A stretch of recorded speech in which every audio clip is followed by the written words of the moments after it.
Dinosaur Jr. Okay. He was all jacked up. He was listening to that. And then he's listening to The Cure. Oh, things aren't going good. Really? Yeah. And that was in terms of his relationship. Yeah. How that relationship was going. Oh, yeah. My. Oh. Yes. And hopefully you're kind of eventually glad that you listened to more Cure. Have I ever told you the story how Renee and I met? No. Well, I don't know if I want to do it right now. Yeah, exactly. We're live. Tell the entire world. But it was a good thing. Everybody just leaned in. Yeah. It's like, dude, what are you doing? Yeah. You're leaning in. You got to join me in a bike ride. That's when you get to hear it. And a bunch of other bullshit. And the goddamn audio's not playing through the right source. I tell you, if things just did what I told them to do. Hey, Pat, did you turn on the recording? Yes, I did. All right. I'd say all of a sudden. There you go. That was perfect. Everything was going fine, and then it didn't. We got two men in hats tonight.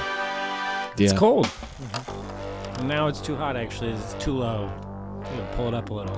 And I got a 1950 sweater built by my wife. Really? She made this. In the 50s? It was a pattern from the 50s, yeah. Cool. She kind of like built it in the 50s. Yeah. It's a little cropped at the bottom. It's She's cool. in her 50s, but yeah. All right, here's my poem of the week. Well, it's been a week since our election results sunk. All of the country has two reasons for still being drunk. Regardless of what happens, some hate and some like. I think we can all agree that we're going to need time on the bike. Welcome to the longest surviving cycling podcast on the internet. This is the life on two wheels, the ups and downs. This is the Packfiller Cycling Podcast. I am your host. My name's Pat Bulger. Outside of the Cycling Senate, we simply are not a political podcast, so I am not going to go there tonight, as for many of the wounds are still fresh. Hi, beer. So on with the show. Let's start tonight with a proper prologue, quick, fun, and somewhat meaningless in terms of its effect on the overall. Our prologue is here thanks to our friends at Untapped Maple, celebrating 10 years in existence. Get to their website today to explore incredible deals on incredible fuel powered by pure Vermont maple syrup at its core. And I do have a box of the bourbon barrel right over there. I haven't tried it yet. I'm going to save them. It's going to be like fine china. It's like special occasion Untapped because it's a limited release, and I'm the kind of guy who will just let it die because crystallize. I'm an idiot. Gentlemen, what skill do you believe everyone should possess regardless of their profession? I went with a generic prologue tonight. A skill that you think everybody should possess regardless of their profession. That's like a question for a job interview. It kind of is. Mm-hmm. It kind of is. What is your weakness? And then you just look at me and you go, I work too hard. I work too hard. I care too much. I care too much. Yeah, I spend too much time in the bathroom. I slept with your wife. Drugs. It's the drugs. What's that? Drugs. I can't get enough of them. So first of all, he's got a pet that makes people think he's a huge Simpsons fan. Mr. Paul Main. Yeah. Flanders. Hey, Flanders. Yeah, Yeah. How many times do you have to correct him whenever you say that? I just don't. You don't anymore? I don't. Yeah, and then I'll, if the conversation extends out, then I say, actually, he's named after the area of Flanders, and I have to make him grab a seat. Yeah. I have to tell him the whole story, how the name came about. Right. Have I told you that I've ever been to Belgium? What? Yep. I haven't hit those buttons in a long time, man. Paul Main, how are you? Good. What do you think everybody should possess regardless of their profession? Please say like redirect conversation when it starts going political. That's a good one. That is a good one, and that is a skill. Yeah, I just say, hey, look, cows. Yeah, ooh. Right. Yeah. Wherever I'm at. Yeah, Well, I'm gonna have to learn the art of the Irish goodbye over the holidays, which I'm actually pretty goddamn good at as it is. Irish goodbye is where you don't say goodbye. You just walk away. It's the best. You just turn. And I do that. We basically call it pulling a Chris Bulger in our house because I just am like, oh yeah, you're right, and then I pretend I'm going to the bathroom, but I go to bed. I'm just gone. I just leave. Fuck it. Next off, he's got a pet that makes people think he's a huge fan of either himself or the 39th president, Mr. Jackson Bulger. Yeah, I don't know how the name came about. Jimmy We just kind Carter. of thought of it. Yeah, Jimmy. Yeah. Let's see. A skill that everybody should have. Yeah. I think. Can I choose two? I know. I think one skill everybody should have is decisiveness. Not in this world. I think one, you should be a wizard with Gorilla Glue, and two, you should know how to snake a drain. Snake a drain. Can you do both of those? Yes, I can. Who taught you to snake a drain? It's pretty self-explanatory. Yeah. You put it down the YouTube. drain and you pull it out. Yeah. Okay. So, I just figured it out. Right on. Yeah, Good for you. Yeah. I'm so proud. I know. It's real hard. I didn't even know you had a snake. You go buy it. Well, I have like 3. I could have loaned them to you. You keep your snakes after you? Hell yeah. Oh, The wow. metal ones. Oh, I'm just buying plastic ones. Oh, I have metal ones. Oh yeah, I've got plastic ones. That are like on one of those long rolling tape measure kind of things. No, I don't want to keep what's been on It there. pulled out. You to be Yeah, it's my pretty age, gross. you got a lot of hair going down there.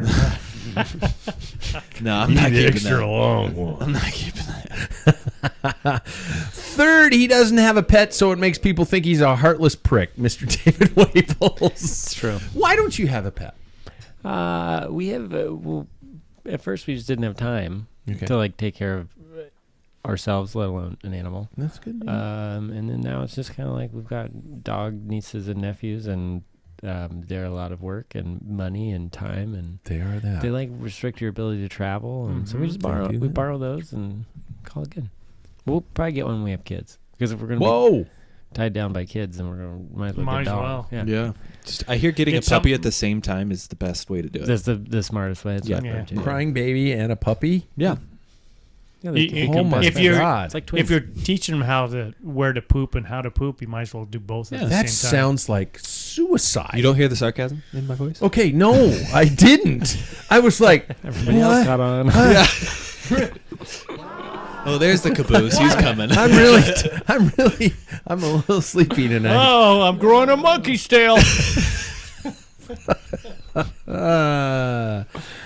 Fuck you guys. Sam's not here, so you guys are gonna bust my balls in his place, apparently, because I'm an idiot. Me, I have a pet that makes people think I am also a huge fan of Matt Groening. That I am a fan of Futurama, because our dog's name is Bender. And Bender is nothing to do with the show. It's my wife's maiden name. So we just went with it. And yeah, there we go.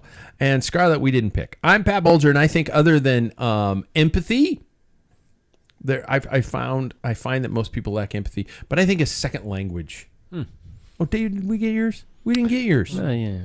You stole it. You stole it. Yeah. Yeah, it was going to be empathy. No. I feel for you. Oh, I'm sure you do, yeah. That's a load of shit. Do you have one? Yeah, I mean... Empathy? No, he's a doctor. no Do you have empathy it? whatsoever. Yeah. That goes away. Yeah. That's what the hand sanitizer's for, actually. It washes away. Yeah. Clinicals at the ER will just take away all Yeah, that. kills all it. empathy, yeah, Yeah. nothing left. I was going to say, no, like admitting when you're wrong. Yeah, Really? everybody should know, like, they should have some grace in admitting that they're wrong, or, like, Okay. that they've made a mistake. So I think most people just don't want to face their own mistakes. So That's stupid. Just That goes I- that I've empathy. never Yeah, made a mistake in my life. I did once, but it turns out I was mistaken. And I was I was correct, actually. Yes. but my language thing, I wish I was fluent in another language, but I am not, and I really wish I was, and I think a lot of people should, and I think that's our country in general. I think the rest of the world's just like going, yeah, dude, we are. It's too easy. Tiny for us. brained wiper of other people's bottoms. It's too easy for us, though. No, like everybody speaks English, Yeah. and like if you learn, I mean, there's a few languages that are spoken everywhere else. But Yeah. I agree. It'd be nice to know one. Gentlemen, anybody got any magical updates on their cycling lives now that we're in the middle of... Jackson's just slowly shaking his head. Nothing. Oh, no, nothing's new. Really? There's nothing new until we hit the sun. Yeah. I saw you. I stalk you on Strava, and it actually. I got to figure out how to shut this off because it actually sends me notifications now when you ride. It's like your friend Jackson just completed a ride. Give him some kudos. I'm like, Right. I'm going to give him any kudos. I'm going to like, fuck, I got to go ride now. So Yeah, that's what well, I did. I didn't ride last week since Monday, so I figured okay. today I gotta do something. Yeah. Anybody else? Just Getting on the cycling? trainer, but not outside. See, I keep forgetting that you don't count those. No. How many trainer days? I think this last week I had the Tuesday we had our show, and then Saturday. Yeah. But yeah, This is just you can Or hear Sunday. the life just escaping from all of us. anyway, Put my bike on the trainer, so that was Whoa. that was a move. not the time. Yeah. Yeah. What else am I gonna put on there? And I have a direct drive, so it doesn't really do anything to it. It's probably the least amount of wear and tear. Sweating on it. Sweating on it. I put a towel under me though. Is there frame stress on it when you have it on the trainer, or is that? Or I would think there is some. wives' tales? I think there is some. Really? I mean, it's not natural if you think you're pinning down that back wheel, right? And you're standing up, and then most of the trainers have a wide base, so you don't start walking the trainer across the room. So I would think there is some, but I don't think it's huge. It can't be detrimental No. to the bike, or else they wouldn't make them. Yeah. Yeah.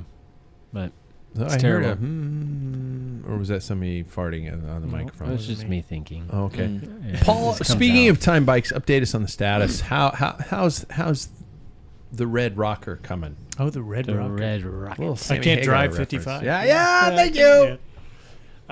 It's coming along pretty good. I got the bottom bracket, a big one bottom bracket from Spain sent to me, and I got the juices flowing. So yesterday, had some time, had the strip down the BMC, and laid the parts out.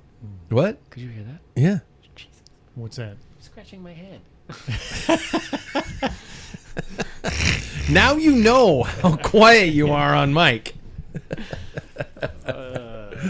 But I got it all put together. Some housing I need to trim out. Things went together. That bike, so those things are amazing.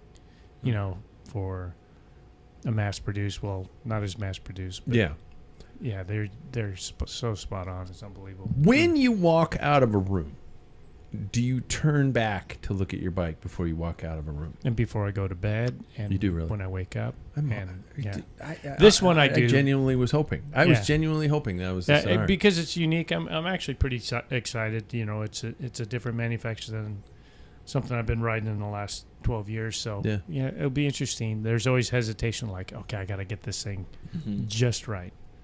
And speaking of those, there's supposed to be a tool that came in that box of Oh stuff. shit! Really? Yeah. Okay, It- because it the cut- box is still here. Okay, we'll look, because it's the way you cut the head. The headsets are already installed, Yeah. and you have to slide this thing over there and mark it, and it's actually the guide to cut your steer tube. Oh Or shit! not the steer, on Okay. the fork. So we'll have to take a look.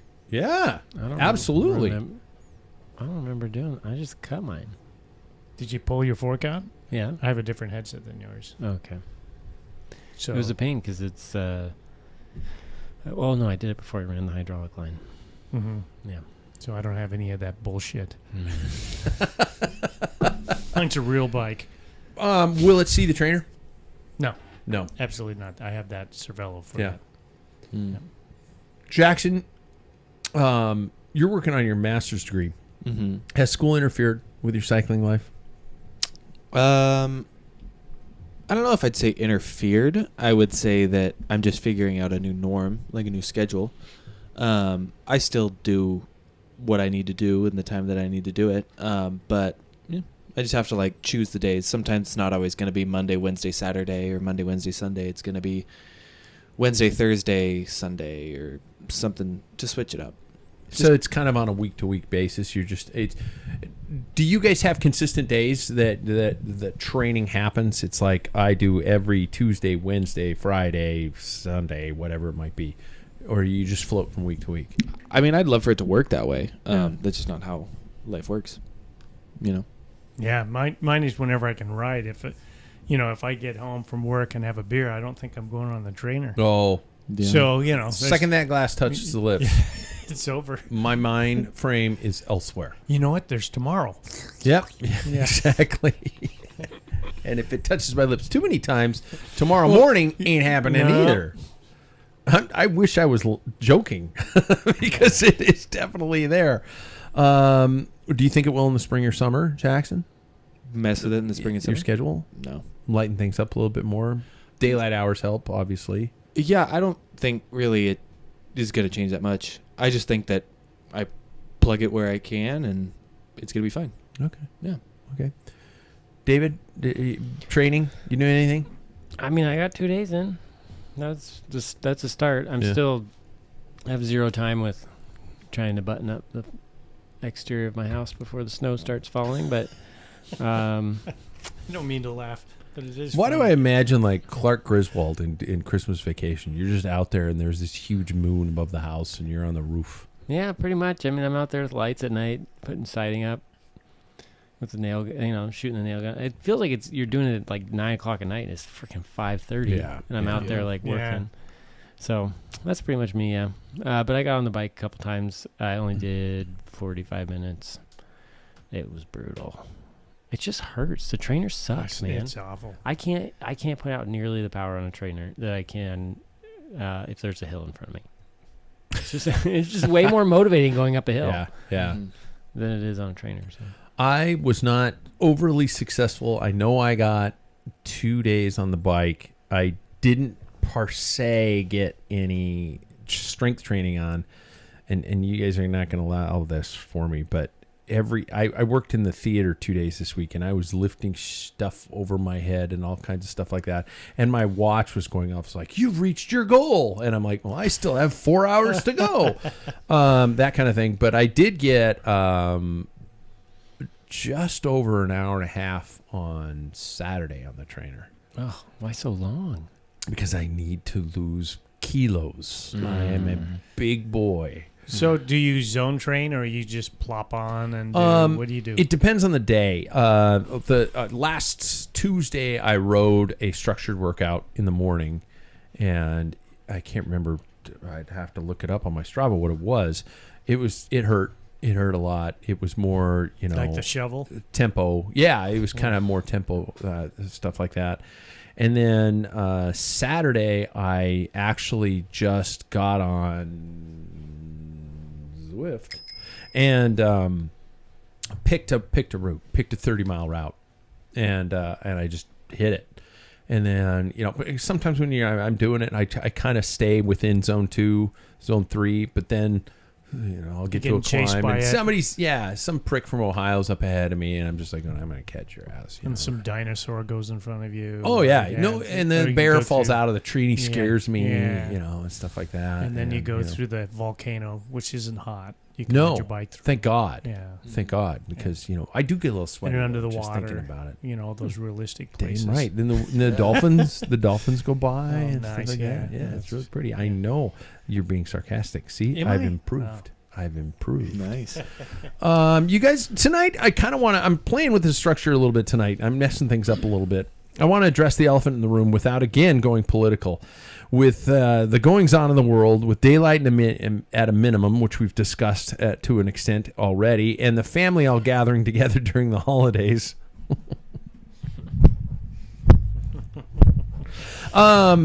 Stress levels are definitely at their peak, or at least headed in that direction. So I want to talk about how cycling can serve as therapy. I want to talk about stress, depression, anxiety that kind of come around this time of year and happen to us. So first one is just the easiest question of the world. Do you consider your bike to be a therapeutic tool?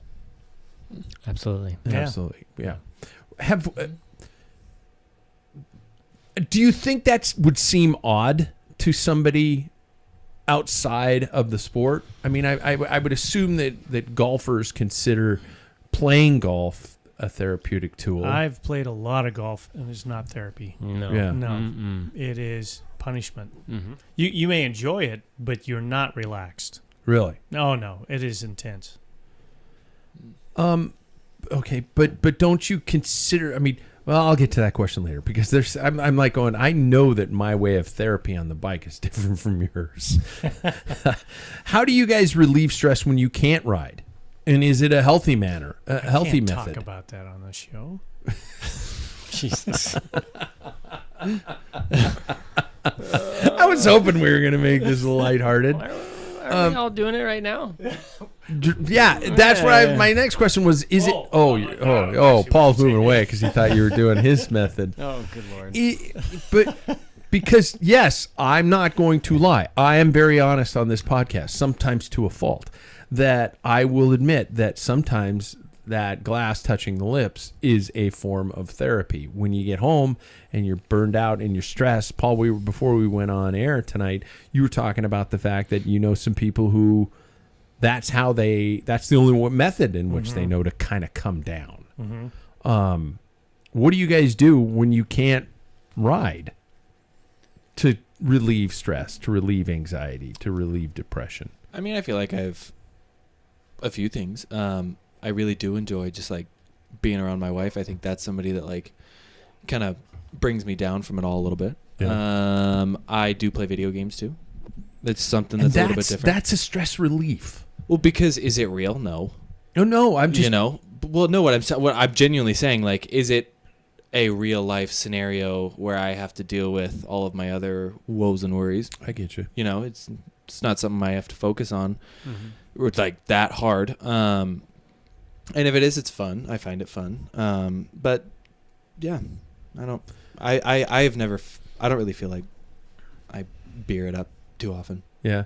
It's beer it up. Beer it up, little darling. Beer it up.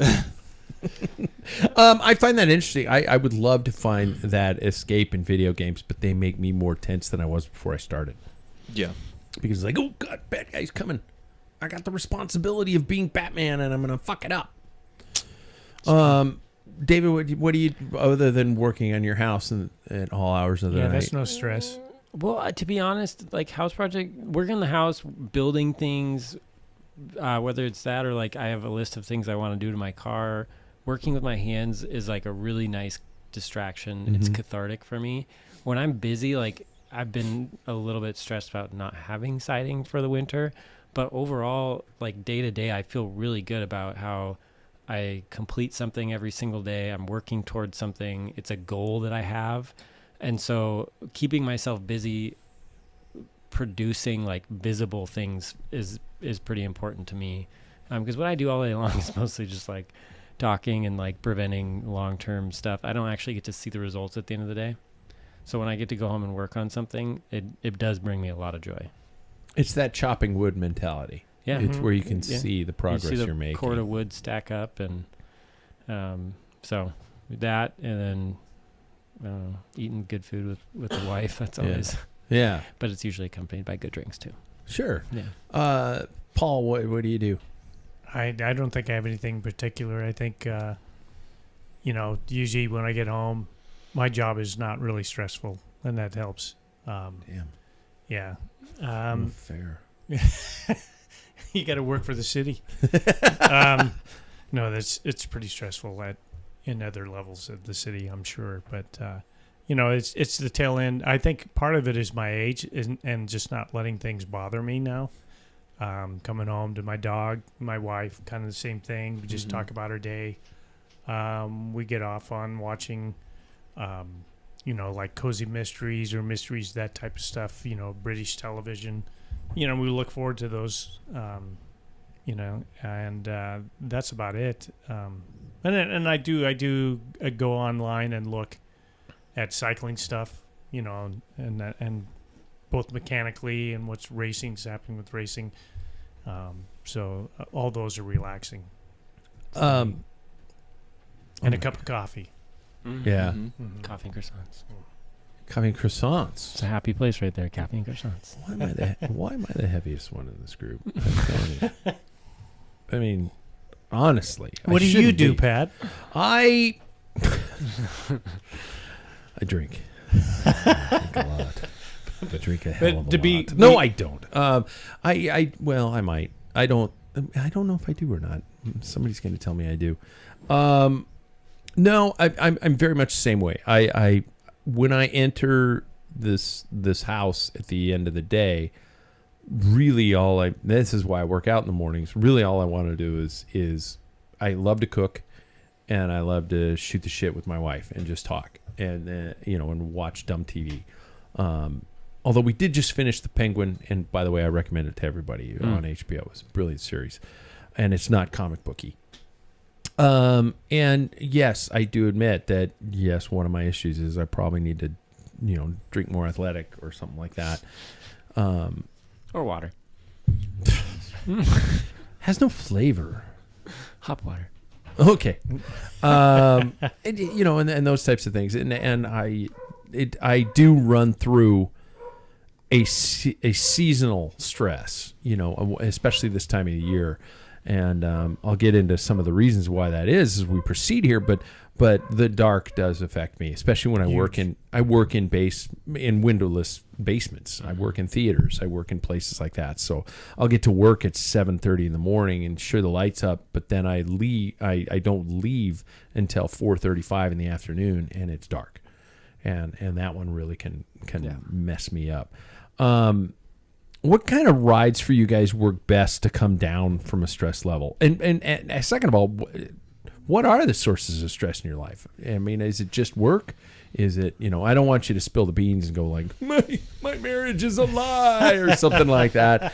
But, are there things that get you uptight? I mean, I'm not going to lie. I stopped watching the news exactly 1 week ago tonight. Mm-hmm. I can't do it anymore.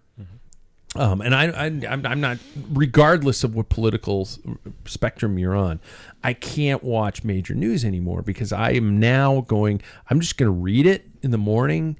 I'm going to maybe listen to a podcast on my way to work. There are a couple. Apple News has one, NPR has one where they cover the headlines of the day. And then I come home and I'm not going to listen to it anymore. I can't do it because it's just people screaming at each other, and that is such a constant source of stress for me. Mm-hmm. And that's where I don't know. I'm not saying I'm perfect, but I don't know if it's the empathy element where I'm trying to gain perspective of some people who are doing bad things or some people who are horribly mean to each other, and that just it makes me sick to the point of unhealthy sick. Do you think that we are meant to consume news daily? Like, what? Doesn't it seem like that's the norm? Is that you should watch the nightly news? You should consume news on a daily basis so that you're up to date.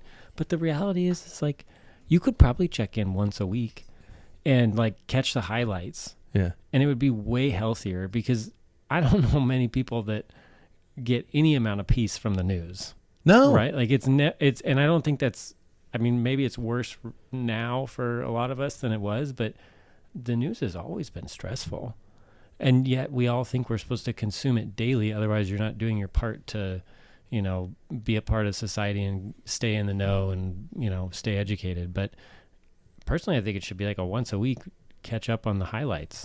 Well, coming from a broadcast background, the job of these networks is to get you. Is to make you tune in, is to make you want to tune in, is to make you engage, to make you think you're missing out on something. And let's be honest, it's also to sell a product, which is advertising.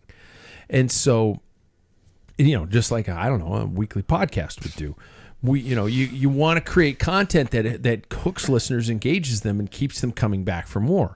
And so but in this case, they over sensationalize, and I'm not going, fake media, mainstream media, anything like that. I'm just saying their job is to engage you and to get ratings. And so if it bleeds, it leads. And they want you to engage. I mean, am I going off on too far of a tangent here? But I don't know. I can't do it anymore. Well, I understand. I think I don't watch local. I watch local news in the morning. That's about it. There's weather every half hour, and you catch up like the stuff that affects me, local stuff that happens. And not all of it's good, but you're going to more apt to see feel-good type stories and stuff like that, or human interest stories and stuff, as opposed to national news or world news. You're like going, Jesus, why haven't we blown up yet? Yeah. So, but I think in the same thing, media has a tendency to, and it even works for social media, is that nasty dirt, filthy stuff. It hooks people. And I think we have, as human beings, for some reason, we want to see somebody worse off than us. And we went through that period of Ricky Lake and all these, Oh my God, Jerry Springer, yeah, and all these things. It's like, why would anybody watch this? But I mean, there was thousands upon thousands of people watch. I'm like, going, God, that's just, how do you feel good after that? You're just angry, and you're just thinking, is that how the world is? Everybody else lives this way. So it's best to pull yourself away from that. That's why I don't understand the murder mystery stuff that people love these days. Yeah. It's crazy to me that people want to watch that. But like what type? The murder mystery, like friggin' Dateline. Ted Bundy or Dateline. Oh yeah, the gotcha. real life. Just so fascinated with docu-series. Oh. Yes, yeah. Yeah, I hate those ones. But Yeah. I eat it behind other ones. Yeah. No, okay, I love the fictitious Mendez ones. brothers. Yeah. You Oh know. yeah. I can't handle Real that crime. stuff. True Yeah, crime. True crime Yeah. stuff. It's that just stuff. that so many people are yelling at each other so much, and you know what? As cyclists, we find that on the road, we find that on the trails. We find that everywhere where people are yelling and at us in this case, and some threatening to take us back where we came from, kind of a thing. What type of rides do you find really help the most? To really help bring that happiness gauge back? Is it intensity? Is it long rides? Is it Zone group rides? 9. Zone 9. It's the intensity then. Yeah. To me, I'd agree. Really? Yeah, because you turn Absolutely. the brain off Mm-hmm. by depleting it of oxygen. What are you talking about? I get deep straight anymore. I find it depends on the time of year. I think that from March to end of July, I'm that same way. I really like the high intensities, sprint interval, things like that. But then once the fall comes around, I find that I really like to be able to kind of let off the gas a little bit and not have to constantly be doing that. In I would say late August, September, October, those are the times when I like to just when we do our zone 2s and we just we go somewhere afterwards. I really enjoy those as well. You said we. Do you guys think that other people are a required element, or are you more apt to, let's say you've had a brutal week, are you more apt to go solo? I mean, if it's on a weekend, I would be more apt to go with you guys. Mm-hmm. I think that I get more out of it, especially because during the week I am probably riding by myself the whole time. You're crunched for time. Yeah, exactly. And on the weekend, it's just you kind of get to just let go and not have to worry about time and things like that. So I like that, whether it be intervals or whether it be just long, slow. I like it being with people. Yeah, I think riding solo, I'd rather, if I'm not in a good mood, I don't think I'm really up for a ride. If I'm Really? in a bad, yeah. Unless I'm riding with a group, and that'll change my opinion, because then you're with some people with like-minded, that type of thing. But I don't mind riding by myself. Sometimes I really enjoy it, but that's with a mission in mind. Where I want to focus on, and I'm thinking about the race that's coming up and how I'm going to approach that, and what I want to do to achieve that. But I would never go on a ride just to blow off some steam. Yeah. I just, and that certainly I cannot find that peace on a fucking trainer. No way. Yeah. And whether it's rollers or at least for some reason it's a little bit more relaxing, but trainers, no matter what's in front of me, it's just not fun. I get a lot of joy out of new roads. That really can lift my spirits and motivation in cycling, is going and doing rides that I've never done, which is getting harder and harder to do around Spokane. But I still occasionally will ride somewhere where I'm like, man, I've not ridden 15 miles of that. That was really fun. And that motivates me for whatever reason. I have found, I think it's because when I was a junior, hi Jack, you don't count. There were a lot of riders that I was either they were older than me and faster, or younger than me and getting ice cream after their rides. And so I did a lot. I did probably 90% of my riding solo. I would do workouts. I would just do anything. I would do all kinds of solo. And so I kind of entered into that mindset. And so for me, a lot of times I can go for a 2-3 hour ride by myself and just get lost in my own thoughts. Just completely lost. When I was in college, I would take a cassette player and like 5 different cassettes. This is how old I am. Shut the fuck up. And I would play these tapes and just ride. I had a coach who told me I had to do like 3 hours in the morning and 4 hours in the afternoon, or 2 hours in the morning and 3 hours in the afternoon. I was doing this kind of stuff. You could pick the skin off of my legs. It was so I was so lean back then. Oh God, good times.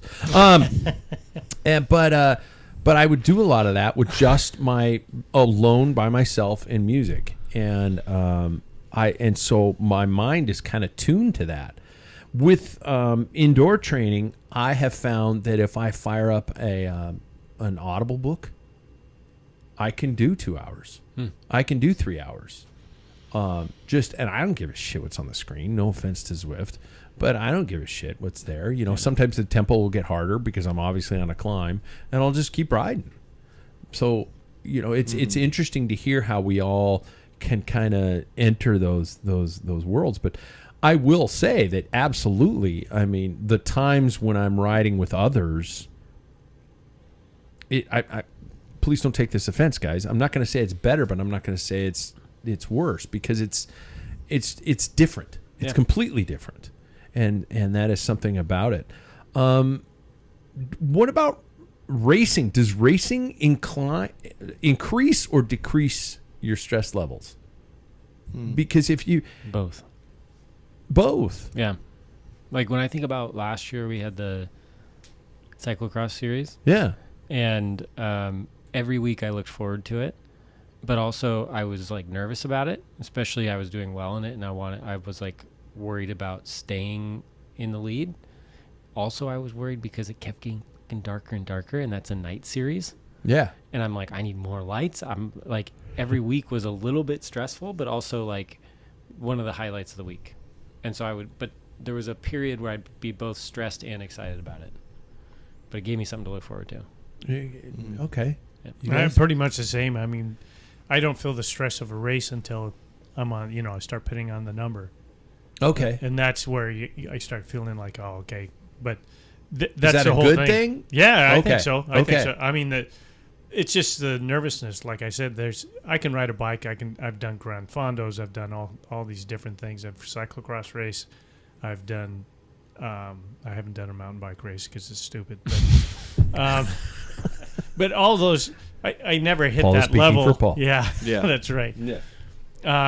But none of those get me keyed up Okay. like a road race or a crit. That's the pinnacle where I think all levels are just crammed to the top on the mixing board. So When do the nerves die down? probably it's usually probably within about 5 minutes, and then I just hit in my mind, and everything seems to slow down for me, and I can start figuring out how people are moving and how the race is unfolding, and so.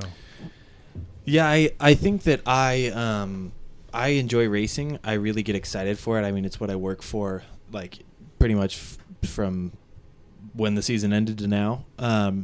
But I do stress about it a little bit. I think that I'm a big thinker when it comes to this. I like to think about possible outcomes and how I would adapt to those. So I want to be kind of prepared for anything. But I'm a little bit not the same way in that I think about it the whole day. And then once we clip in and we're moving, then the stress goes away. And then everything just kind of like is very reactional for me. But yeah, like I said, I really like to prepare myself for possible outcomes, because I know, like, especially this last year, I knew that I was a more of a target than I had been in the past. So I had to prepare myself for the possibilities of putting myself in situations that I wasn't necessarily used to. I share some very similar traits with you on that. Because I've been doing it for so long, I now find myself going, fuck, I don't want to. No, maybe I just come up with an excuse. I don't want to. Gun goes off. I'm like, okay, keep on, fuckers.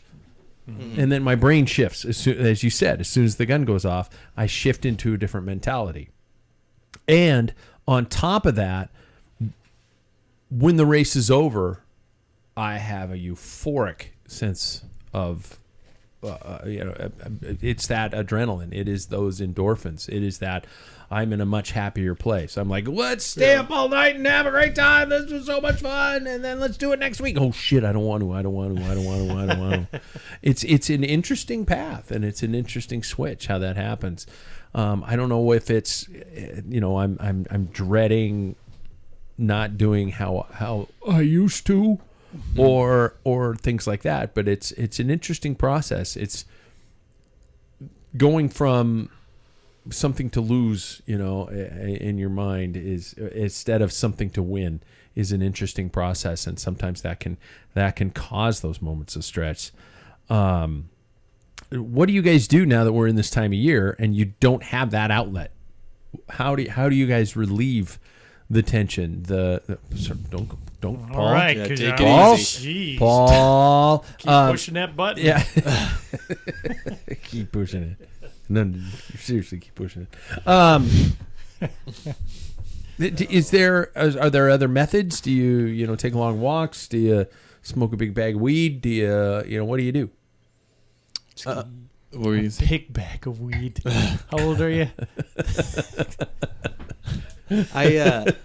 I've mentioned this before. I find that my just naturally my interests shift from September to now. It's just like I kind of stop. I still exercise and I ride my bike all the time, but it's just I don't care about it as much.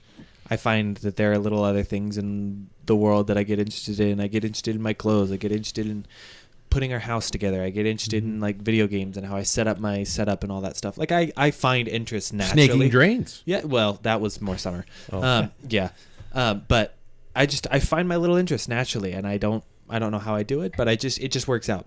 So I don't have to feel like I'm missing anything. But then once February comes around, then I'm like, all right, I'm ready to be in it now, and I get excited again. You know? So it's very cyclical. That's an interesting time of year, February, when it pops in. It's all of a sudden, There's hope. it's almost March. Exactly. Yeah. It's a little bit nice, and then March is shitty.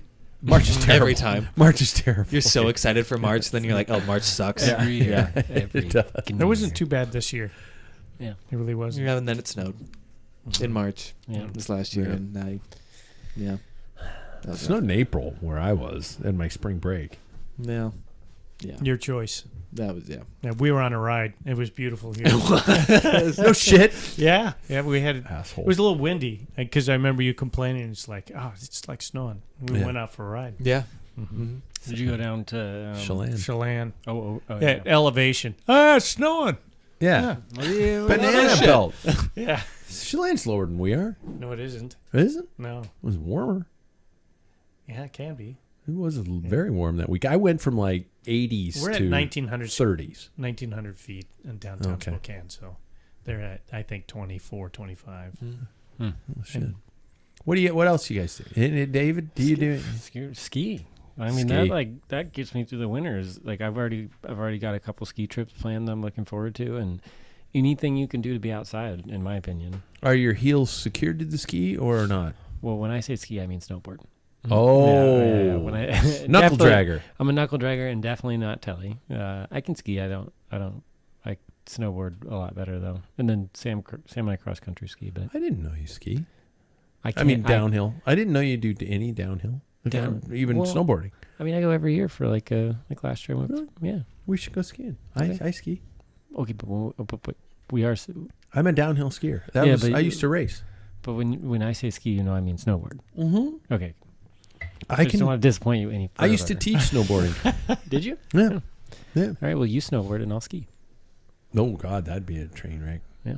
I can't handle turning into the mountain. It fucks me up. I mean, it's like my entire life of skiing has been down the mountain, point them down the mountain, shoulders, everything down the mountain. But if you turn hard enough, you could just kiss the snow and come back up. You know, and then you can drag your butt and then kiss the snow. Let me ask you guys this one. How do you, and this might be getting a little bit beyond the point of lightheartedness, but how do you compare or contrast stress versus anxiety? Does anybody feel one or the other? And if so, would you classify that you deal with anxiety? And is it not debilitating, but is it an issue? I think we as a culture tend to take our anxiety and push it away, and we tend to go, no, I'm a man, I can't do this, I have to toughen up, and things like that. And so are there moments where it goes beyond stress and creeps into anxiety? I think we walk a fine line when we talk about the two words. I think that when it comes to stress, what I've come to find out is that it's very situational. Sure. So you're stressed about a situation, and that stress, can build and build and build. But eventually that stress, once you accomplish a certain task or once you get past a certain situation, that stress can eventually fizzle away. Sure. When we come to anxiety, I find that anxiety is something that doesn't necessarily go away. It's something that you deal with as a person. You can very much have situational anxiety.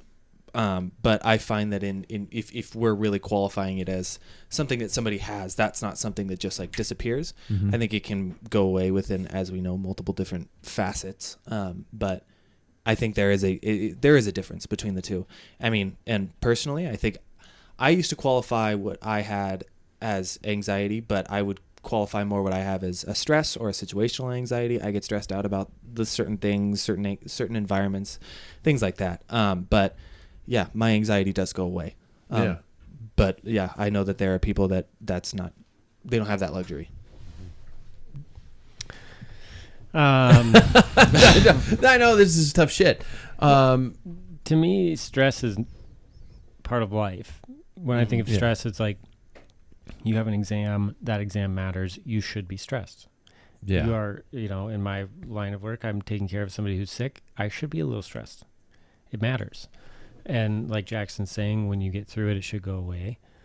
And it's actually probably something that helps us out evolutionarily to experience stress. It helps you behave in a way that's probably productive to survival. Anxiety, on the other hand, I think of being more pathologic. It's something that your emotions are not necessarily tied to logical things happening in reality, and your reaction is not logical, and there's nothing you can do about it. You could try to think through it and be like, there's this event happening and I feel a certain way about it, but I also know X, Y, and Z, and you can restate these facts to yourself 100 times and you feel the same way. That's because you don't, it's illogical. You don't have any control over it. And it doesn't go away. You can't think it away. It can impede your quality of life, and it doesn't help you live a better, longer life. But then again, therapy and understanding, and as you're saying, being able to realize in the moment that this is, rational or irrational as it may be, it is something, and you just being identifying with it, and that's where the therapy is going to come into help. Or meds, or How about a bike? A bike? Could a bike? I'm serious. I would love it to. I don't think that if we're talking about somebody who has an anxiety disorder, no, it's not going to take it away. Mm-hmm. It will not. No. It's not going to fix it, but there's a type of therapy where they try to stimulate both sides of the brain with rhythmic movements, and it's supposed to help. This is all theory, but it's supposed to help get the sides of the brain talking so you can process whatever it is that's making you feel a certain way.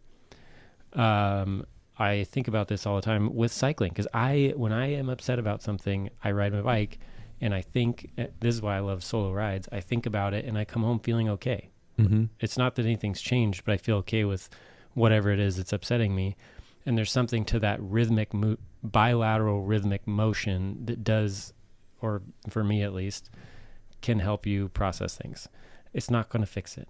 It's not going to you're not going to completely fix it. But I mean, personally, I think it's like a dose of medicine that you have to keep taking. And see, and that's what's difficult about it is the fact that unfortunately the bike's not there all the time. So it rains sometimes. Yeah, shit happens. Yeah, and then you have to go on the fucking trainer. And that's not going to help.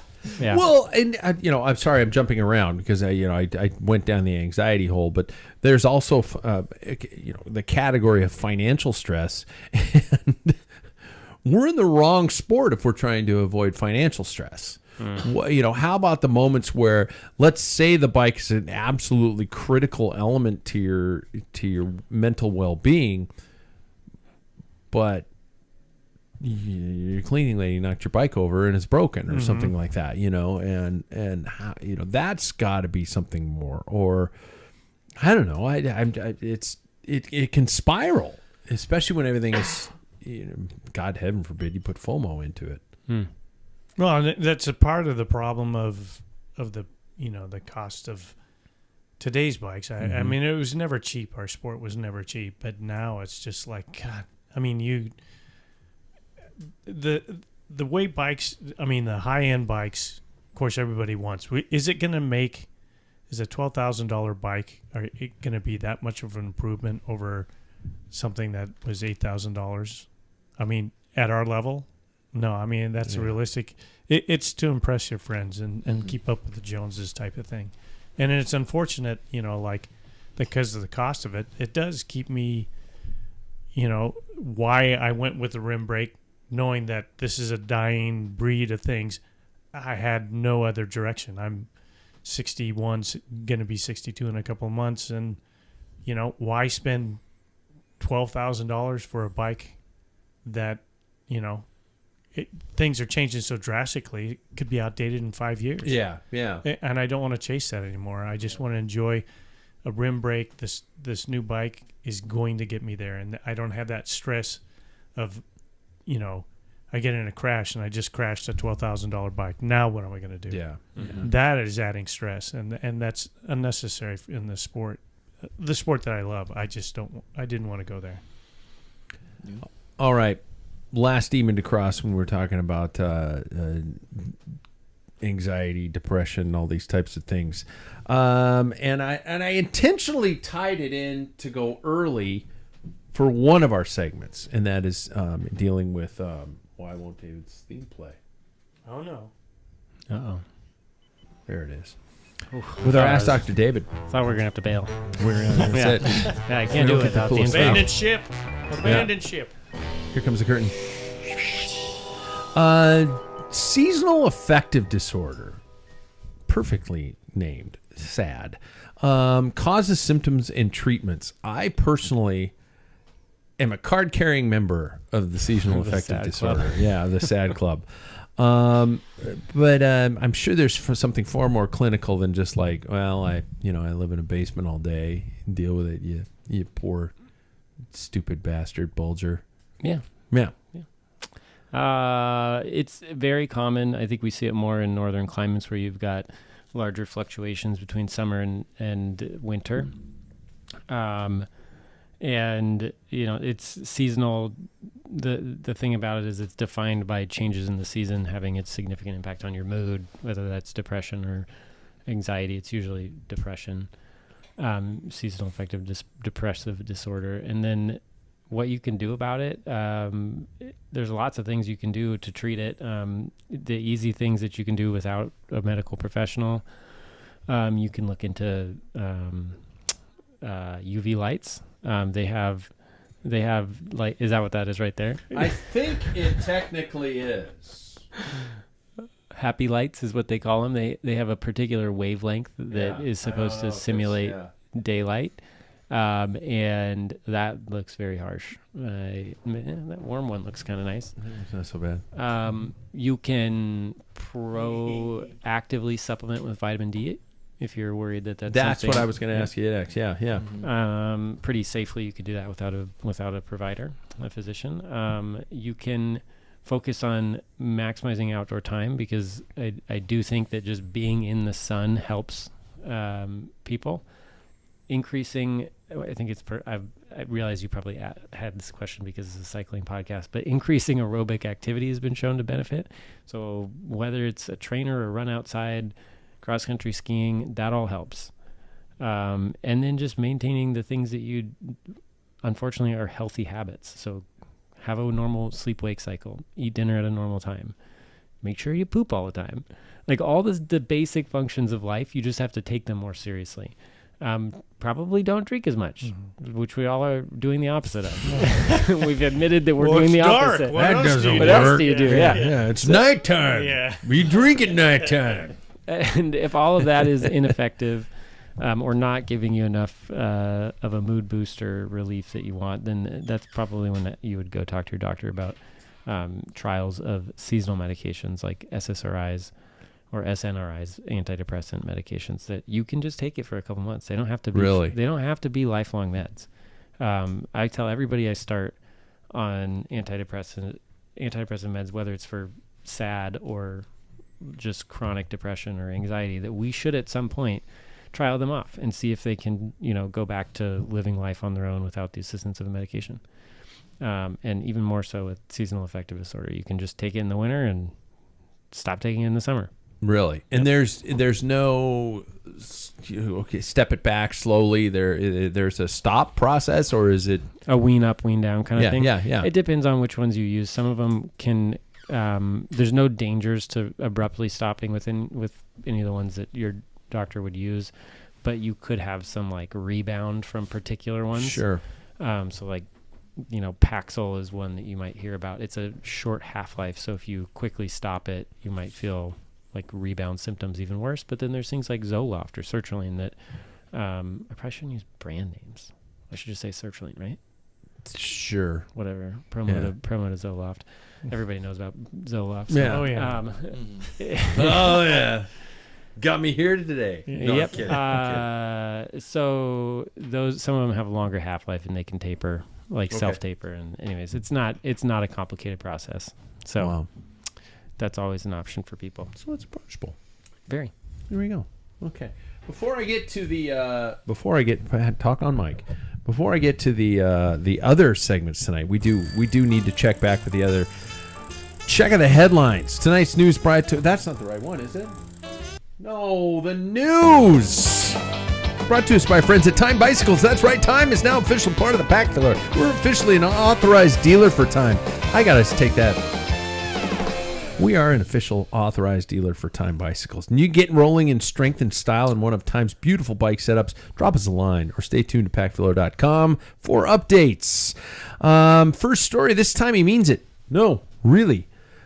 This weekend, Sir Mark Cavendish ended his legendary career in the most apropos way possible by winning a bunch sprint wearing the number 35. Classic. Yeah, right? At this weekend's Tour de France Criterium in Singapore. He outlasted Alpecin de Koenig's Jesper Philipsen and Lotto Destiny's up-and-comer Arnaud Delis for the victory. Nice. Yeah, prior to the race, several members did. I don't know if you saw the video, the Wheel of Honor they did for us, which they put their wheels up, and it was pretty gosh darn cool. There we go. Cavendish, now that it's official, let me just ask everybody. We're going to give Cav up his 5 minutes here. How will you remember Mark Cavendish as a rider? Is it just, if you had to tick some words off to describe him, what would come to mind? Anybody? He just outlasted everybody else. Like I think about Philipsen right now and how he was dominating. He's going to be irrelevant in I don't know, a couple of years. Look at how long Cav was relevant for. I mean, like my entire cycling life. Yeah. And before that even, he was kicking ass. So I don't know. That's I look at him from when he was on Telecom when he first signed up, and I said this guy's going to win a lot of sprints. I mean, I really thought. And his first Tour de France, there's a guy this doctor that was on a morning ride that I was on, and he says, "Hey, I've got a fantasy team. Who should I pick?" And I said, "Man, Mark Cavendish is going to be." Well, he had a very bad first year.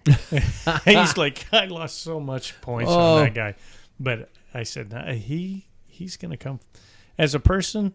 Boy, he was pretty prickly at first, wasn't he? He was. Oh my gosh, he was. Mm-hmm. The growth, the arc, the character arc of Mark Cavendish's journey has been amazing. I mean, and I think we talked about it earlier that you have to be 1,000% that your shit doesn't stink when you're going into those last 200 meters. You have to be positive, and he personified it, and it obviously came through in his career, in his palmarès. No, and what the thing is getting me about this is it's almost like Cav is just another name in a specific generation that we're losing, that is shifting. You know, I think of the Shark Messina. Shit. See, I've already forgotten. Nibali? Nibali. I think of, even Froome. I think of Sagan. I think of those riders. We're a generation is passing, and Cav is one of them. And it's going to be. It was a great career. And do you consider him the greatest sprinter of all time? Anybody? Yes or no? I think his career is so weird because he won a lot of stages. Yeah. He didn't win a lot of big stuff. Yeah. He just won Milan San Remo and the World Championships, but outside of that, I mean, he was with I think he had 3 Vueltas, 17 Giros, 35 tours. So that's kind of where he was at, and some track stuff. But yeah, you're right. He wasn't classic. I think was it Shelter Price. He won. Oh, did he? Yeah. But that's the sprinters. I mean, like all that stuff, crazy achievements. Yeah. But I think probably he's probably the greatest sprinter ever to do it. But as a rider all around, I think it's a weird career to analyze. Mm-hmm. And I don't think it's fair to analyze the 35. The 35 is an amazing accomplishment. I don't ever want that to go away. But I really wish we'd stop comparing Mark Cavendish and Eddie Merckx. I don't think it's fair to either rider. Well, Eddie Merckx is a benchmark for everybody. Toddy has to live underneath that. Yeah, you're right. That's the thing, that he's done it all. Yeah, and it just, I get to the point where it's like going, I mean, I'm sure Eddie loves it. He gets, he keeps getting compared to. But you get to a point where it's like, those are 2 completely different riders with 2 completely different agendas and 2 completely different eras. Mm-hmm. Stop it. Well, I really do think that we're on the cusp of almost that comparison going away and being something else now. I just think like the generations are going to be are shifting so much that so far our comparisons will change. You're always going to have the statisticians though who are leaning back and telling you, this is the first time a guy's worn a white shoes that won Paris-Roubaix on a Wednesday. That's always Sunday, but those types of things. What Cavendish era, to rely on Taylor Swift, was your favorite? Was there a team? Was there a highlight? Was there a moment? I'll go first, and I'll say it was I really liked Mark Cavendish when he came back to Quick Step, and he was struggling. Mm-hmm. And he kept at it. I just, to see that mental shift and that character shift, but still remain as focused as he was and as successful as he was in his career was I loved that era. Although I could say that the HTC High Road, the Columbia years were pretty impressive. Mm-hmm. I'll always remember him on the Champs-Élysées. Yeah. When he won, and they had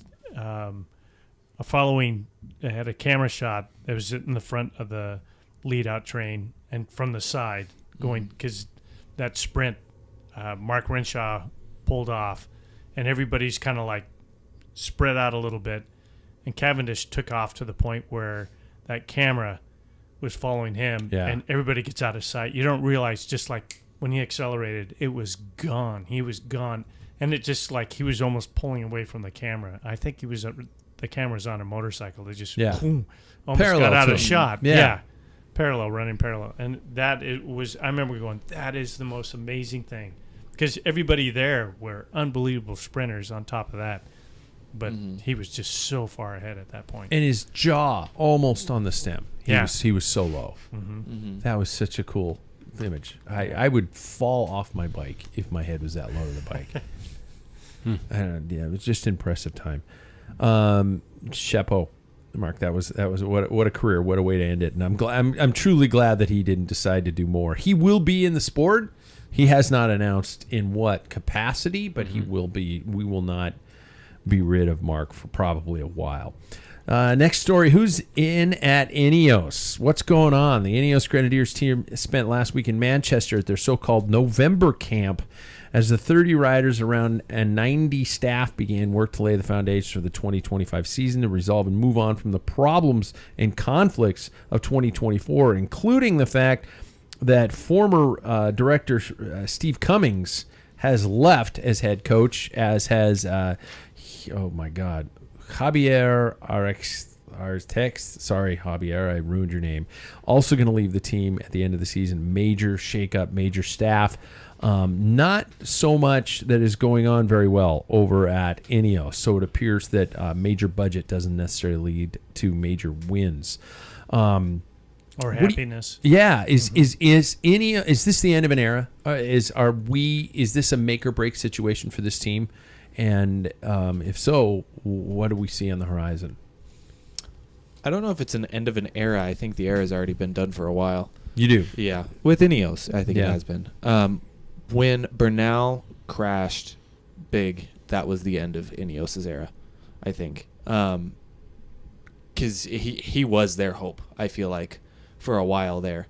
And then they haven't... I mean, Geraint Thomas, I think, has done well to kind of hold up the torch a little bit, but it's just, he's at that age now. And I hate saying it. I love the guy, but he's just at that age. You can't put that on Geraint anymore. Who else do they have? Yeah. Who else do they have to put on him? I mean, somebody like Tom Pidcock, they can't. Is that an error in recruitment and hiring? And maybe some bad luck, you know? Yeah. Dan Bingham, who's their aerodynamics person he set the hour record before Ghana did, you know, and he's a great pursuitist and stuff like that and raced on the track. But he left mid-season, I think, or towards the end of the season. So I think things ebb and flow. Maybe they'll find their new, group of people that can gel. I think personalities has a lot to do with it. And anybody spend time on any teams, whether it's soccer or whatever, you'll have a good year and you think it's going to pass on to the next. And for some reason, it's just not happening. And you don't know what it is. You can't put your finger on it. And they may be at that point. I'm just still concerned when you've got successful staff leaving, that there's something that's not being mentioned, and I don't blame them for not mentioning it, but it seems like we've got something going on behind the scenes. And I don't want to point my finger at anybody, but when you've got somebody, Steve was on this very podcast, and he is a super, super nice guy. I mean, I'm sure he's professional and driven and, and focused and, probably might be a hard ass because that's how you get to be where you are. But I couldn't imagine him not performing well in his job. And so it just seems that there's something going on backstage that we don't know what's going on. And I'll speculate as shit, and it sounds like Pidcock's kind of a poopy head.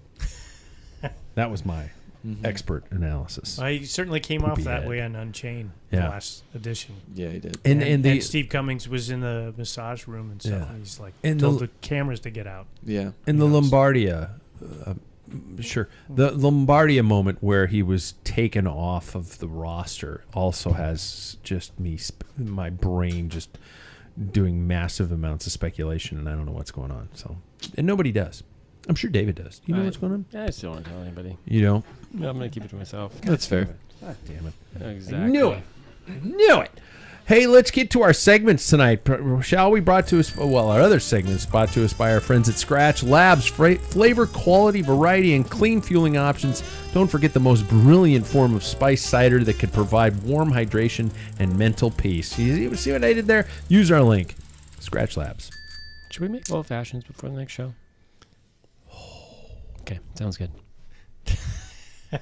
I'll bring the ice. Hey, The ice you is- brought ice, big spender. It's important. Yeah. Well, is your brother going to be here next week? Better be. Because that's the problem. Because he makes the best old-fashioned I've ever had in my entire life. Yeah. He makes does. the best third old-fashioned I've ever had in my life. What about the fourth and fifth? I didn't have 4 and 5. Are you sure? I think I had 3 Okay. that night. No, It was the other not two pretty. were shotgun beers. Oh, that's right. That's right. The last two were. Yep. Coors Those are the Light. last two. Yep.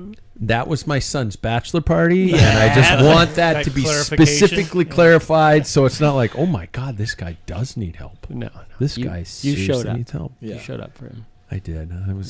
Were you proud of your dad, or were you Sure embarrassed, was. embarrassed as hell by your dad? Not at all. Not until you wet yourself. Yeah. And then. Well, nobody saw that. Yeah. Exactly. All right. Oh, my God. We just shared that on the show. Changing times with the one and only Paul Main. Oh, I look forward to these, and it just makes me... Like a root canal? No, in a good way, because it's good. Because sometimes you'll throw a reference that only you and I get. Yeah. And probably 75% of our listeners. Oh, yeah. Yeah. What do you got for us tonight? Well, it kind of was this topic stimulated from listening to David Miller. I mentioned that he had an interview with Matt Stevens on his show. Yeah. And they were talking about David Miller obviously went through some hard times racing, and then he got back into it. And it's just kind of interesting to hear that for the first time he's back to riding his bike and really enjoying that. Cycling was, for the first time, he's riding for enjoyment as opposed to once he got off the bike as a professional, he knew that he would never, ever be able to ride at that ability that he had before. And that bothered him. And so I was thinking about that. And our buddy Jack Broadhead, who's occasionally on the show. There we go. Reached out to me a couple of days ago because he's back in town doing some work and stuff. Some electrical work and stuff that he had to do. And so we were talking electrical talk. And then we were talking about cycling. He's texting me pictures of like all these races that, I raced. I can't say I raced against or with him. I started with Jack. I mean, that's the way it is. Yeah. I started races with him. And that's unusual about this sport is somebody just as plain Jane as me will line up against somebody who's won the Tour de France, or even we had Ben, what's his name, Johnson from, I think that's his name, from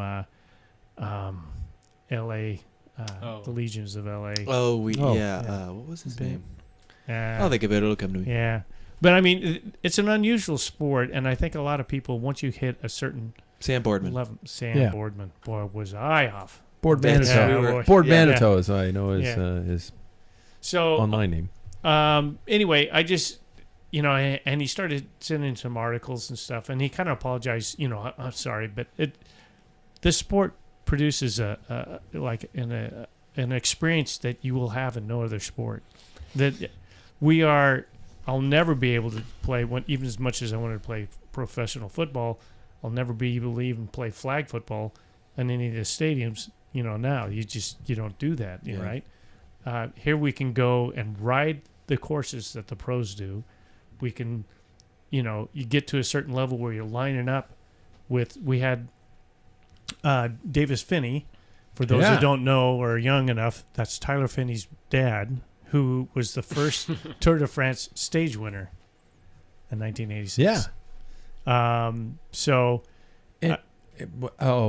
I was thinking Alex Steeda also wore the yellow jersey. Yeah. He was the first North American to wear it. Yeah. No, that was in 86. He was the first North American. Yeah. For half a day. And we raced against Alex Steeda because he was from Vancouver. Yeah. And Jack's going to be screaming at us that he also rode soft rides. Yeah. Yeah. Well, he sent me a picture of him on in a soft ride. Yeah. But I noticed that the thing is that being able to, like Sam was talking about, it's hard for him to think about racing because he's kind of in a maybe not as the level of David Miller, but that same mentality is like, I'll never be able to. He's married and he has a house now. Things are completely different. But learning, I think it's important if you love and have passion for racing to continue on and accept where you're at.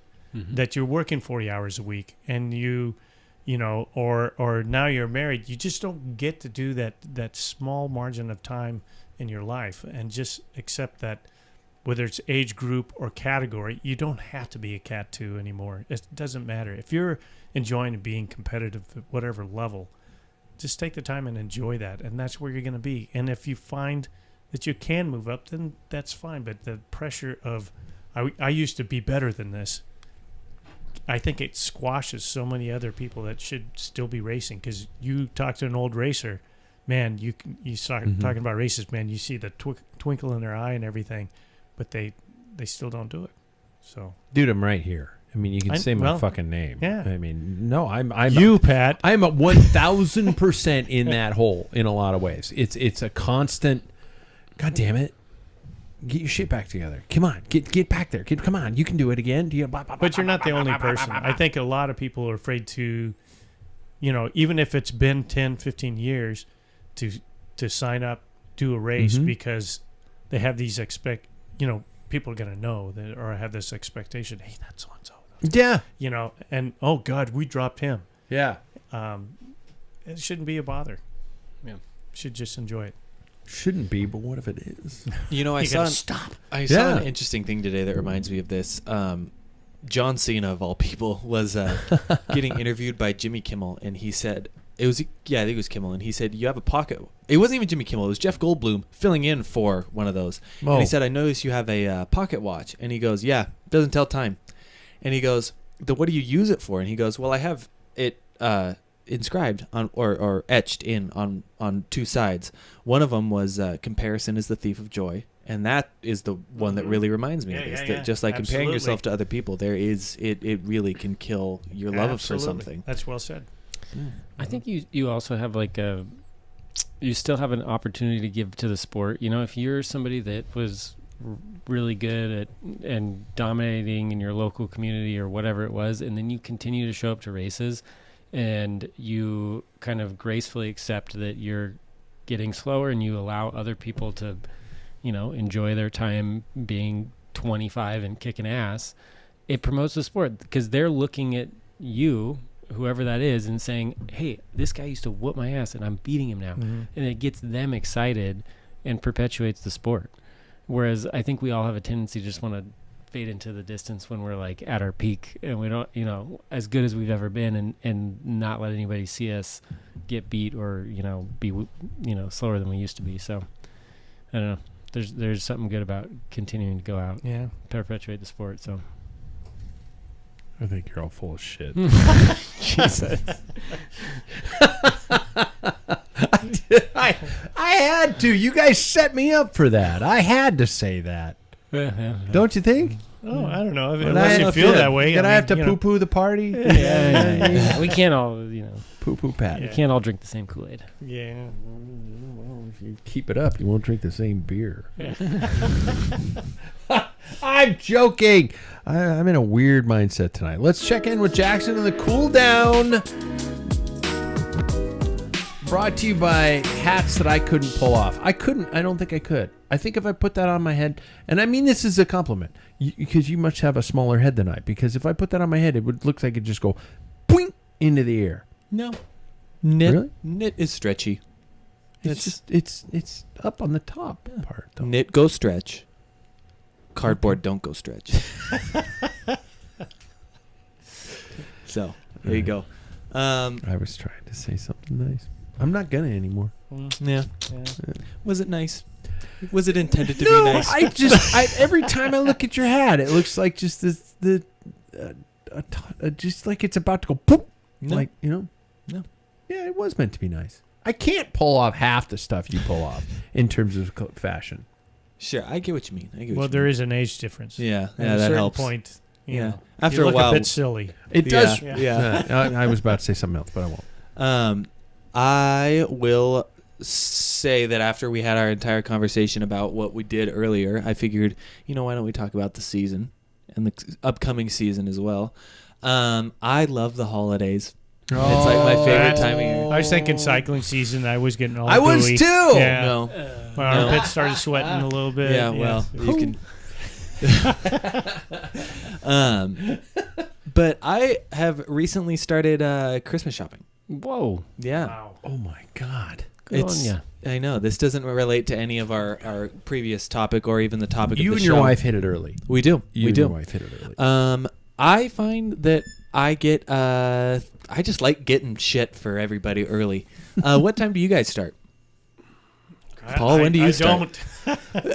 My wife and I have never ever bought each other anything for Christmas. Even the grandkids, though. Stuff like that. That's Where do you hit all. that? Renee does that, and usually at this point, I think most of us conversing with our kids, saying what are they into, and that's because we're not in constant contact with that. Sure. And for our wife and for my wife and I, in our bathrooms, our birthdays are in January. The following, like hers is the 6th of January and mine's the 15th. It's not even a month after Christmas, so we still don't buy anything, and we always try and save money so we can travel, and that's our gift for each other. So nice. It's not a fair comparison because we kind of play with different You rules. do your own thing. Yeah. Exactly. I think that's great. Yeah. Dave, what about you? You guys ever been in that position where it's like Christmas Eve, and you know everything's gonna be closed on Christmas Eve, and you don't have a gift for somebody? That's a cliche, you know. For like one, well, that's literally, speaking of stress, situational stress. That's what motivates me to try to shop earlier and earlier every year. Is because I feel like almost every year I'm like, well, I need one thing for one person, and it always comes down to Christmas Eve, and I'm panicking, seeing if I can pay $1,000 to overnight something on Amazon or something. Because I had a nightmare the other day about not having presents for people on Christmas morning. Speaking of stress, it stresses me out. Yeah. And it goes away as soon as the holidays are over. So Who's that person that you don't shop for? it's always like, it's somebody. Sam. Sam. Fuck that guy. Yeah. At least it's not like Danielle. Yeah. No. She's probably usually the first one I get something for. Mm-hmm. No, it's always somebody different though. It's never like, it's just like I find something for everybody, and then there's always one person at the end, not a particular person. Why do I imagine David like Arnold Schwarzenegger in Jingle All the Way? His last second. Time to go get the Turbo Man doll for my child. That's exactly right. What? You don't have the Turbo Man? That's exactly right. Yeah, I actually have seen that one. So I haven't. I just know that he was shopping for the Turbo Man. I don't believe that Christmas should even be mentioned until the pumpkin pie is gone on Thanksgiving. I've always felt that way. You can start playing Christmas music as soon as Thanksgiving dinner is over. You can start shopping as soon as Thanksgiving dinner is over. Lights on the house. What? Lights on the house. I haven't done that in a couple of years. Maybe I'll do a little bit this year. But after Thanksgiving, early December. My wife wants to get the tree early, but you're asking about shopping. And especially now that we have a fake tree. Don't get me into the whole thing on that. But I do find myself looking around a little earlier every year. Like I like to purchase you guys something cheesy for on the podcast, and a lot of the times it's something that I have to order online or get kind of tweaked or customized, and so I start looking like now because I'm like, oh, this shit won't arrive here in time, and how am I going to get Sam a thong that big, and and stuff like that. You have to ask your questions, because that's it. He's got a small waist and big hips. It goes between the cheeks. It shouldn't matter. Well, and you know what? I don't the want butt floss has to be long. Exactly, and I don't want to. It's just unproportionate. You have to get it tailored. Yeah, I don't want to think cut it him in will be. half, man. I don't want to split him. How do you measure him? Yeah. Try and be sneaky. Yeah. Yeah. Let me just so I can hear. Yeah. Get behind. Hey, Sam, let me talk about lengths of tibias for a second. Whoa! Sam's right across the bar from me, so I've got a rope going under his bar stool, and it's got a tape measure on it, so I just pull it. But I do shop a little earlier there. Inches? What? 36 inches. 36 his butt crack? Yeah. It's a normal inseam. But yeah. But a lot of the other stuff I'll do, I have to admit, I get a little lazy, and it probably isn't until the second week of December that I start going out. And I also do hate when you go to major department stores or places like that where you've got and I'm going to be a little gender specific, but usually it's a woman who looks at you when you're buying stuff going, who wait until the last minute. You just want to go, fuck you. Stereotypes come from somewhere. From some truths. And in that, it's you. You started because I did waste the last minute, so I deserve it. Yes. Well, but how does she know I didn't buy a bunch of stuff already, and I just was pulling a David and getting something for the person I don't really care about. Because it's minute. December 24th. So now we know that the last person you buy for is the person you don't care for. Yeah. It's not true. Oh, I usually care so This much I just can't in. stop overthinking it. Yeah. Yeah. It was my mom one year. Whoa. Yeah, you guys know I love my mom. Yeah. Yeah. Well, cool. Yeah, I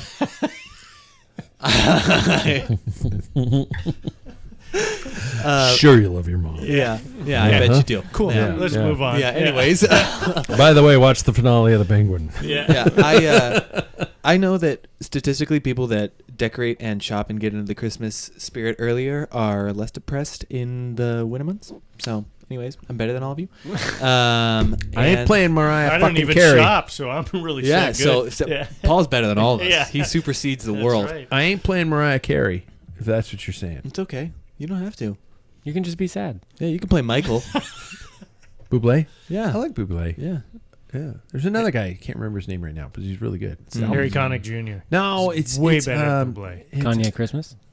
No, Kanye it's- has a Christmas. I made that up. Oh. That'd be pretty Yeah. horrendous. Gather around, fam.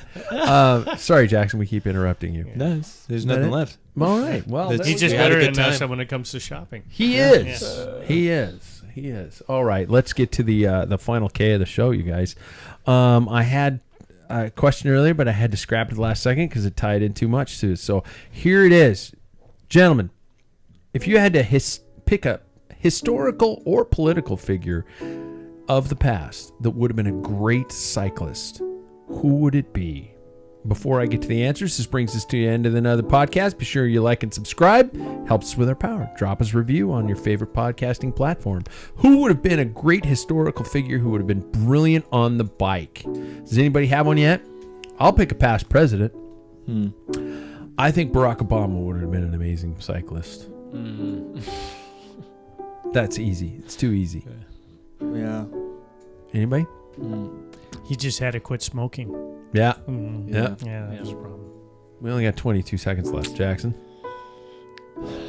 Dude, I don't want wanna- Who was the guy in the wheelchair again? I was gonna sing that joke. FDR. I hit the other theme because I knew you guys needed No, more time. that's not realistic. I don't want to say JFK. That sounds insensitive too. I just skip me. Why? He would have been when he was alive. It's not like you put him on the bike after he got Yeah, shot. but everybody goes there immediately. Oh, I think this guy. that this comes to bike mind- race is really difficult.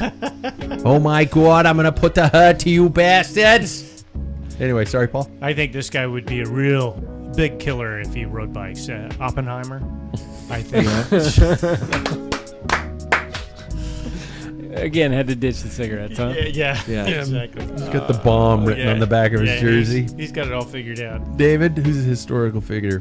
Dude, I have no idea. That would be good at bikes, Bike racing. bike racing, because they're like savage or Strategic, something. yeah. And strategic. My mind just went a lot of dark You places. could say with- you could say Einstein because There there's you a go. famous picture of him on a bike. There we go. Yeah, we're on Gandhi smart would have been a guy. good bike racer. He's got great power to weight ratio. Barry Bonds. The roids in that dude, he could just motor. All right, I guess. I mean, if we're talking about destroying the competition, could be a word, Hitler.